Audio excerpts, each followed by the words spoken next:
Bob Borcherdt, welcome to the conversation today. Yeah, thanks, John. Glad to be here and really looking forward to it. It is a pleasure to be with you. You're joining us from Tennessee. I'm south of Salt Lake City in Utah. And today we're going to be talking about accessing the unused human capacity in your organization. This is a topic I love. Just the way you framed this up in preparation for our conversation today. I love thinking about human capacity. I love finding ways to access that, both as a leader to kind of unlock that in our people, but really to help them learn how to access it within themselves, right? I'm a believer that you can't really motivate people. I mean, you can use carrots and sticks to try to get people to do what you want, but really motivation comes from within. And so you try to create the environment in which people can be their best selves and like you say in the framing for today, that they can really access their human capacity. So that's what we're going to explore together today. As we get started, I wanted to share Bob's bio with everybody. Bob Borcherdt is a visionary through and through. He has been a leader, strategist, and business owner for over 35 years. His deep passion for people and leadership is what led him in 2011 to start Integrate, spelled in to great, which I love also, a leadership consulting company. Bob founded Integrate with the intent to help people and businesses grow by building better leaders. Bob, that's probably what I'll share on the outset, but what else would you like to share by way of your background, personal context before we dive on in further? Yeah, I think probably the most important thing is, and I've listened to some of your previous podcasts, and I don't come from academia. And so I'm a boots on the ground business owner, highly observant type of person who loves to read and then implement the things that he has Yeah. read. So I'm kind of a trial and error, practice on the ground type of guy. So a lot of the things that we'll talk about today come from those experiences, those observations, things we've seen in our clients, and that's kind of the perspective that we take. Yeah, well, that's awesome. And I like to highlight the importance of, you have like academic expertise and you have people who get degrees and they do research and whatever. And there's value in that, absolutely. And I'm Yes, I'm one of absolutely. those. Like I hope there's value in that. But there's also living expertise. And I think we do ourselves a disservice if we devalue either of those. Like they should That's go right. hand in hand, right? The living expertise of people, boots on the ground, people who are really doing the work in day out. We need those perspectives and we need to understand those. You can take the best academic theory in the world, it may or may not actually work very well in practice in the real world. Yeah. And so absolutely, thank you for bringing And that perspective. And and I where think, we benefit And where we benefit is we need your research. We need to glean from those insights and go try those things and experiment with them and see them. So you're right. It is a two-way street. yeah, and I like that word, experiment. It's all about experimentation, right? It could be like a controlled experiment within, like a research setting, but most of the time this is like lived experience and lived experimenting, right? Design That's right. thinking, iterating. You try things, you figure out what works, what doesn't work, you try again. And I'm all for that, all for rapid Hmm. experimentation and iteration to try things and figure out what actually works for you. Because one thing's for sure, I can do a study on whatever and have findings. The generalizability of those findings don't always fit in every context. Like Hmm. context matters. Context is Yes, king, right? And so I could have two organizations that on paper look pretty darn similar, same industry, same general product or service that they provide, same general size, same kind of stage of growth, a lot. It could check the box of a lot of very similar characteristics, but I guarantee you that there will still be very unique uh, elements within each of those businesses. And so if I, as a academic or as a consultant, go in and just kind of assume these are basically the same thing, I'm going to do what I did successfully here, in this organization. Now I'm going to do it over here. That's a recipe for failure. Like it never that's right. works. You have to always take it anew, afresh, and understand that context matters more. So it just matters so much in making sure that we're successful. So, anyways, a great kind of level set and pre-discussion. I think that's really, really valuable. All right, let's go ahead and dive on in to talk about this human capacity piece. First, Yeah. what do you mean by that? I mean, it's probably Yes. obvious to people, but I think everyone has a slightly different kind of way of making sense of that idea. What does human capacity mean to you? and then we can start to dig into how you can access that. Yes. So, keep in mind, I'm a business owner and I come from that perspective. So what we typically do when we're in conversation with a potential client, let's say, we're going to ask them this question. We're going to say, do you have any line item on any of your financial statements to measure the unused human capacity in your organization? Mm, And the answer is no. No yeah. one's ever said yes, right? They measure a lot of other things like turnover cost and other things that are valuable. And then we'll follow that up with a question and say, do you have it in your organization? And John, interestingly enough, they always say yes. Like Mm, somehow intuitively, we as leaders know there's still untapped capacity in me, and there's untapped capacity in the people around us.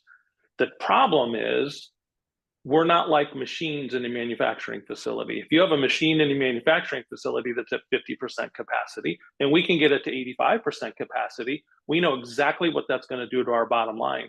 The same right. thing is true with unused human capacity. If we can tap into that, don't you think that returns a greater profit to the business? Because there has to be an ROI on development initiatives, right? So we Yeah. have to be able to make more money. But that's not the only reason why we do it as business owners, because ultimately we want fulfilled employees.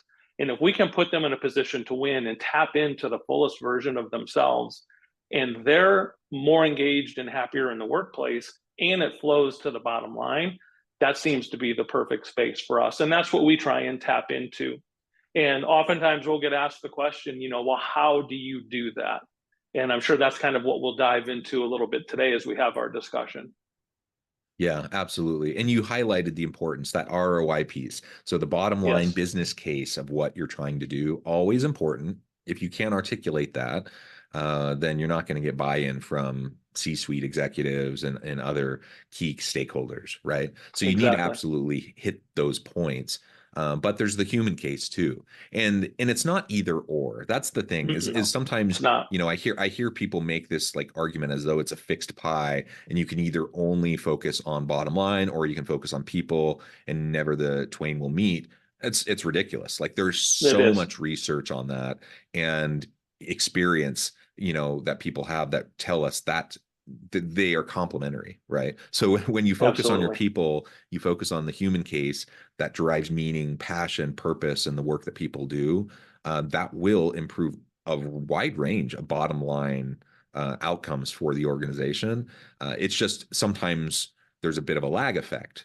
So That's right. that's the challenge, because we're in a world that values the quarterly earnings reports and immediacy. And if you're investing in your people, it may take a quarter or two to start to see those impacts on the bottom line, but they will be there. You just have to That's have right. some commitment towards it. So, anyways, being able to Exactly. speak to both is really, really important. Okay, And we see let's it as a both and. Yep. yeah, absolutely. A both and great way to put it.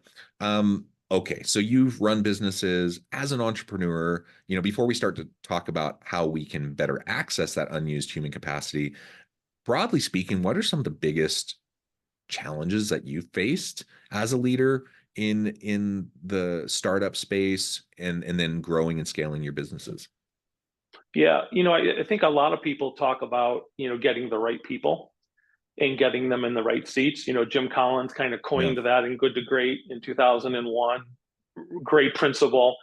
And I think what we've tried to do is get deeper underneath that to go, now, how do you really effectively do that? Because I think a lot of times our lack of performance as a person in an organization is because we're the right person. We're just in the wrong role. We're in the Right. wrong seat, or we have some wrong job function. And we use some data and analytics to help our clients do that. But that was one of the key things I think that we see is we're losing capacity in people because we're putting them in the wrong spots. Gallup recently, within the last year, released some research that says if you're causing people to adapt more than 20 hours a week in their job, you have them on the path of burnout.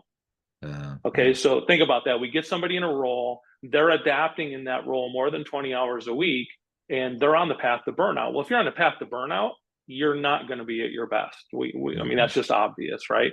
I think the other thing that we see, and it's the reason we chose the word clarity, there's a lot of confusion in most organizations. And even I was just with a group of CEOs last week down in Charleston, and we talked about being clear. Are we really clear with our people? And you just give them a little pause, and they kind of look back at you and go, you know what? I think we are, but we're really not. We're operating with a lot of assumptions. We just have these expectations of people that we don't really communicate to them very effectively. And we believe the greatest source of frustration is an unmet expectation. Well, if Yeah. those expectations aren't clear, and we're trying to run businesses and our people are trying to do their roles in our businesses, and there's a lack of clarity or confusion or noise in the system, think about how that erodes our performance and impacts that capacity. And then I think the third one for us is just this issue of employee disengagement. I don't have to tell you, I'm sure you track the same numbers that Gallup has been tracking for over 2 decades. It's just not changing. There's no noticeable improvement in that number. And I think what we've discovered is we're starting to ask the question, why is that? Because it's not like there haven't been attempts to increase employee disengagement. And Gallup will tell you it's somewhere between $1 trillion and $1.9 trillion in lost productivity. So you want to talk about unused human capacity and quantifying it? We can quantify it just with employee disengagement. Now, here's our theory. Our theory is we think the reason that we haven't been able to fix that issue is because we don't think leaders have really ever effectively been taught how to engage with somebody. Yeah. Right? So imagine in our book, Leading to the One, Creating Cultures of Clarity where people are engaged, developed, and fulfilled, we have this picture of a river. And on one side of the river are 2 signs. One says understand, well, there's 3, hire, understand, and interact. Okay. On the other side of the river are 3 signs, engaged, developed, and fulfilled. Our premise is this, John. We think most leaders have learned how to maybe understand and interact with their people, but they haven't learned how to truly engage the people closest to them. That's a very different thing, okay? And when you ask leaders this, it's incredible the response we get because they're really honest. They're like, now that you put it in those terms, yeah, I can understand and interact with people, but I don't think I really understand how to engage with them. So one of the bold statements we make is, what if we were to stop measuring employee engagement? And what if we actually started working on the root cause, which is training leaders how to really effectively engage with their people? Because we believe when that happens, that's where development takes place, is in that space. Yeah. So many great things that you shared there. To wind it back just a little bit, one of the first things you were saying that I think I completely agree with, and it's a huge, huge problem. It's part of the disengagement piece, honestly, is that communication breakdown. So I do believe that most leaders have good intentions, and I do believe most leaders probably think that they're communicating well. They probably feel like it's clear in their heads, and they're in meetings all the time where they're discussing these things. So amongst themselves, they all get it, they all understand, and they think it's pretty clear. And they sent out, a policy update or an email, or they had an all hands meeting, and they discussed it. And so now they think their job is done. And I think people just forget, because they're in the weeds day in and day out, that they forget that the average person who's, let's say a frontline worker who's just doing the work at the company, right? They're interacting with customers, they're building things, they're whatever they're doing. That all hands meeting, that's like 1 hour out of like their month, like in one ear out the other. Like it might impact them some, but they'll forget it, or they'll move on, or their attention goes elsewhere. Like you just got to hit things over and over and over again. And that's something, and so you have to be really disciplined about that. And that's something that most leaders just don't do, regardless of whatever their good intentions might be. And I do believe they have generally good intentions. And so once you do that, it's no wonder that you have disconnect between expectations of leadership in the organization and then the actual lived experience of the workers, especially frontline workers who are doing the work of the organization, who are just trying to figure out how to be effective and productive and meet the needs and resolve issues and challenges and problems in real time. There's no wonder that there's a disconnect there. And so one of the very first things I think any good leader will do is try to identify what are the mechanisms that we can put in place to make sure that there's consistent, transparent communication, and where there's communication channels both directions so that we can be on the same page with each other. That sounds probably pretty simple, but I think that's one of the hardest things for Yes, leaders to do and for organizations to do well. And if you can tackle that one problem, you're probably going to address, or at least start to address the vast majority of challenges that you're facing in your organization, including the engagement and disengagement challenge. that's right. Well, we often say just because something's common sense doesn't make it common practice, right? Right. And so you're right. We're not talking about rocket science here. A lot of this is common sense stuff. And, we even find you mentioned communication, there's four primary styles of communication that we as human beings speak in. And when we're communicating in our predominant default language, that's great. But if we're in a room full of people and we're only ever in that language and we don't know how to speak the other three, we may only be speaking to a fourth of the room. So even though I'm saying it, doesn't necessarily mean that three-fourths of that room is really hearing it in a context that they can understand. And so it does create a lot of confusion. And I think our organizations are filled with a lot more confusion. I wish we had a line item for confusion to see how much it Yeah. was costing us, right, in our financials. Just a little example. This is a personal example just from yesterday for myself. And it speaks to the communication style issue that you were just talking about, but also Mm-hmm. like human beings are complex and the way we make sense of information is complex. Yes. And so yesterday, something was communicated to me that I felt was directly contradictory to what I had heard previously. And so I was pushing back on it a little bit, and I was having this back and forth dialogue. And the two people that I was communicating with, in their minds, it was crystal clear, and I was just confused and Yeah. mistaken or misinformed. I'm like, well, no, like I was explicitly told this not that long ago, and there's like so this disconnect, right? They're like, no, you're just basically dumb. You didn't like get it. You misunderstood. um, that's kind of their perspective. They didn't say those words. They were more diplomatic than Yeah. that, but clearly that's kind of what they were thinking. And from my standpoint, I'm thinking my initial reaction is, you're gaslighting me. Like, no, that's not what you told me. We did something totally different. Now, are they actually intentionally trying to be dishonest with me and gaslight me? Probably not. Am I Right. stupid? I don't think so. So where's the breakdown? What's the problem? And Yeah. I was thinking about it after work last night. I was just like, what happened here? Like, what was the breakdown? And from their perspective, they had been consistent. From my perspective, things had changed like a 180. And I realized that I think we were both right and we were both wrong.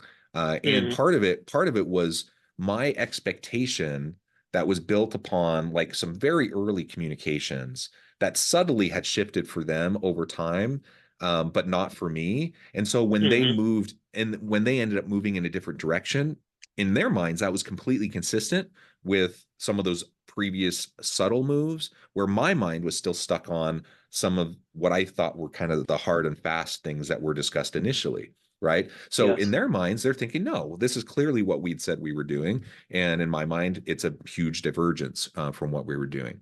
Were we both wrong? Yeah, probably. Were we both right? Mm-hmm. To some extent, but basically it broke down the conversation until someone has to like say, okay, let's just make sure now we're on the same page. Now we can understand each other so that we can move forward in a productive manner and not get caught up in who's right, who's wrong, hurt feelings, pointing Yeah. fingers, whatever, right? And it was a small little thing. It wasn't a huge deal. It was a relatively small thing, but it was something that irked them. It irked me, and it had the potential of derailing something.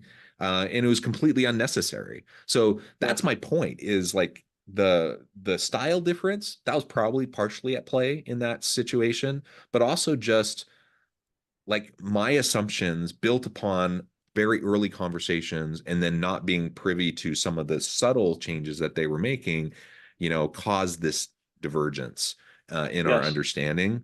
And those types of little things happen all the time All the time. All within the time. organizations, and it becomes frustrating, it becomes Yes. demoralizing, and so I don't have like a magic wand to like wave those things away. They're probably always going to happen, but the more intentional you try to be and the more consistent you try to be in your communications, you'll probably mitigate that and you'll reduce the frequency of those types of things happening.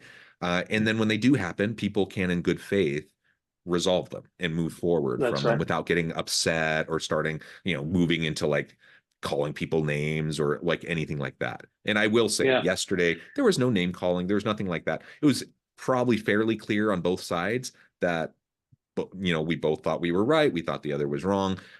Very quickly, that can devolve into incredibly unproductive behaviors, and hurt relationships, hurt trust. So, when you talk about this disengagement epidemic, these subtle things, these small, relatively small things Yeah. in the aggregate is really what creates those types of dynamics that becomes really Absolutely.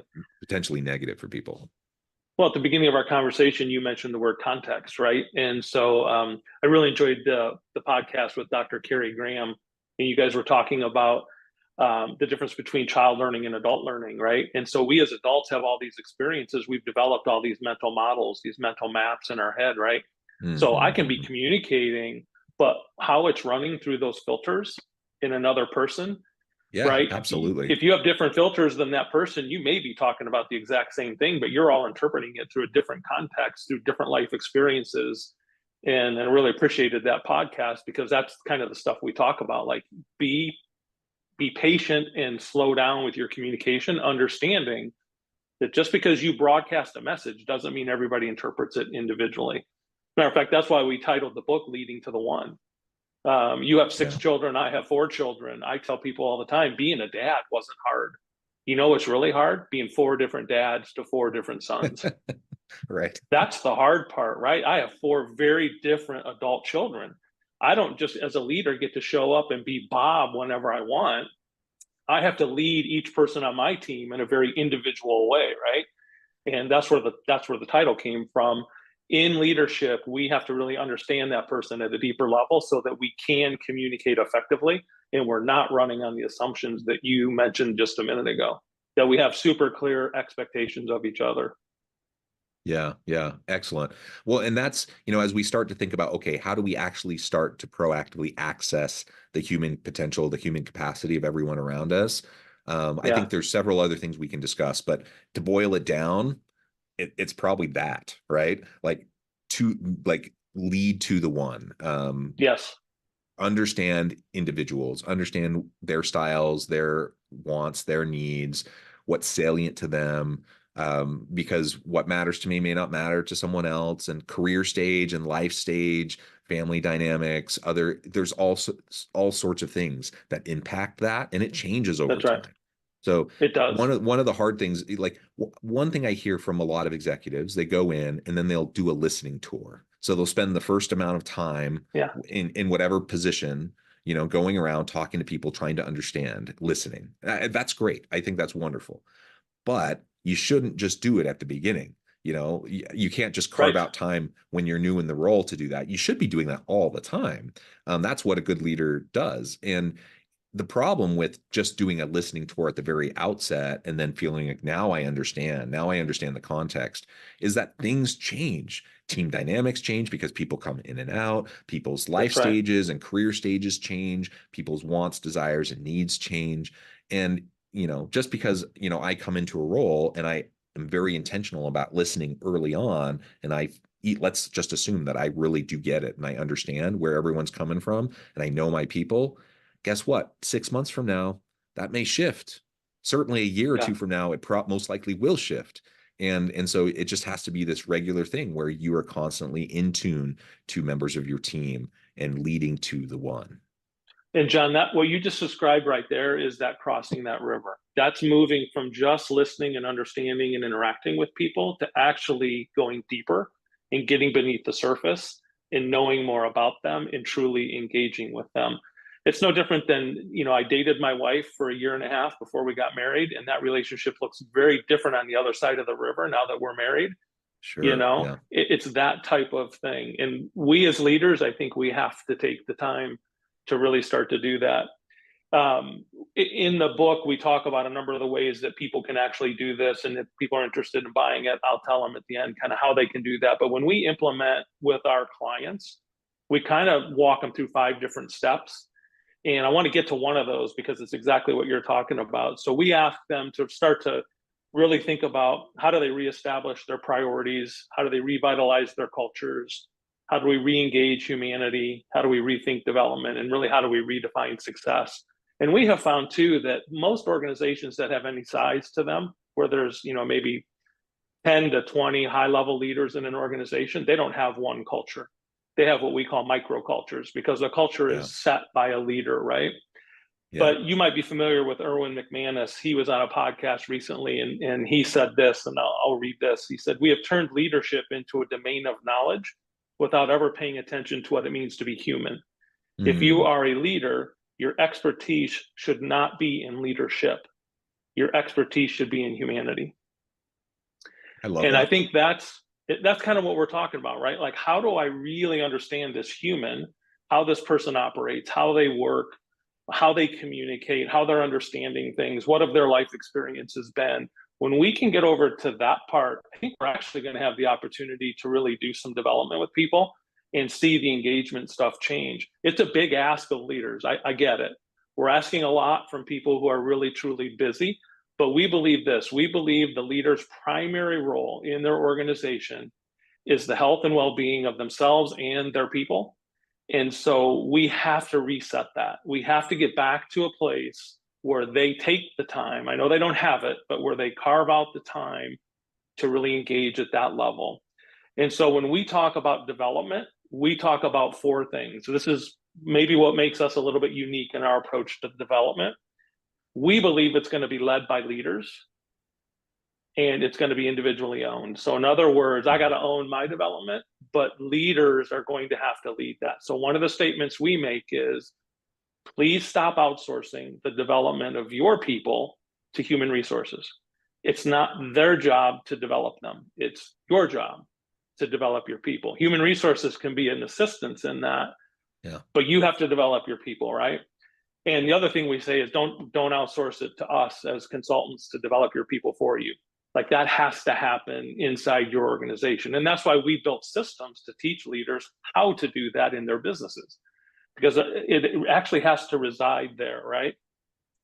The second thing we believe, and this is what you and Dr. Graham talked about on a recent podcast, and that is it has to be personalized. You have to meet the learner where they are. It has to be in bite-sized pieces, and development's going to occur in the flow of work. So it's personalized, bite-sized pieces in the flow of work, right? Not that things can't be learned in a one-day offsite or a half-day seminar or everything like that, but it's really within the context of work where really true development can happen. So we have to think of leaders more as apprenticeship. Like, I'm going to apprentice the people around me, and we're going to learn in the context of what we're doing every single day. Third, we believe the one-on-one meeting is probably the most important thing that needs to happen in the organization. And most people only know how to hold transactional one-on-ones. They don't know how to have relational and developmental one-on-ones. So we're losing some of that one-on-one time to just talk about work stuff, when that's where development's going to happen, okay, is in the one-on-one. And then lastly, we believe in development by design. So in other words, my job isn't to turn you into me, and it isn't to turn you into what I need you to do in that role. My job is actually to develop you, John, into who John was designed to be as a leader. But if I don't know John, how do I do that? And so that's the approach we take in the development space. Maybe it's a little bit unusual from what a lot of other people are doing, but there seems to be this movement towards the one-on-one and really doing those much more effectively. Well, Bob, I love everything you just said. I think that is exactly the right approach, and how we need to be helping leaders to be better in their roles and in their jobs so they can help their people. And if we want to unlock potential, like you said, it has to happen in the flow of work. Doing an offsite, doing a retreat, Nothing it's wrong with that. fine. There's nothing wrong with that, but that's only a starting point. That's right. And then it really has to be leveraged into the general flow of work. And leadership is all about coaching, mentoring, and Yes. helping develop the bench strength around you. That's what a good leader it does and is. And so too often we just get distracted. I mean, there are the nitty-gritty details that have to happen. You have to manage things. Things have to get done. You have to perform. That's right. But leadership is about bringing out the best in people. And that only happens as you develop trust in relationships and as you know your people, right? That's right. And that's hard because it takes time, it takes consistency, it takes authenticity, all of those things. It's not rocket science, but it's hard. But that's the work of leadership. Well, Yes. Bob, this has just been a fantastic conversation. I note the time and I need to let you go here in a minute. But before we wrap up, I Yep. wanted to give you a chance to share with the audience how they can connect with you, find out more about your work, your team, where they can find the book, and then give us the final word on the topic for today. Yeah, absolutely. So there's a couple ways you can engage with us. You can go to our website, integrate.com. That's the number two, and then the word great, GREAT.com. You can also go to another website called L21 Group. That's L-21, the number 21 group.com. We're actually starting to take, John, our intellectual property and license it to other consulting firms. So if there's a consultant listening that would be interested in how we're doing this, they can contact us through the L21 Group. And you can also call us if you'd like to, or text us at 419-741-2123. That's 419-741-2123. And then I just want to leave us with this today. I mentioned kind of redefining success. And one of my favorite authors was a guy named Miles Monroe. And he said this, and I'll read this. He goes, "You're not successful if everyone says you are. You are not successful if you have done what others expected you to do. You are not successful if you receive commendation and recommendation or recognition from your peers or the accolades of the masses. You are truly successful only if you have done what you were designed to do." And I think as leaders, that's the beautiful place that we get to play in, is really helping people be who they were designed to be. Because when we can do that, don't you think they're going to be at a fuller capacity? They're going to produce at a higher level. They're going to be more engaged. They're going to be more fulfilled. And at that point, isn't that exactly what we want in our businesses? 100%. Awesome. Bob, thank you so much. It's just been a pleasure. I encourage the audience to reach out, get connected, find out more about what Bob and his team can do for you. Check out the book, check out the many resources. And as always, I hope everyone can stay healthy and safe, that you can find meaning and purpose at work each and every day. And I hope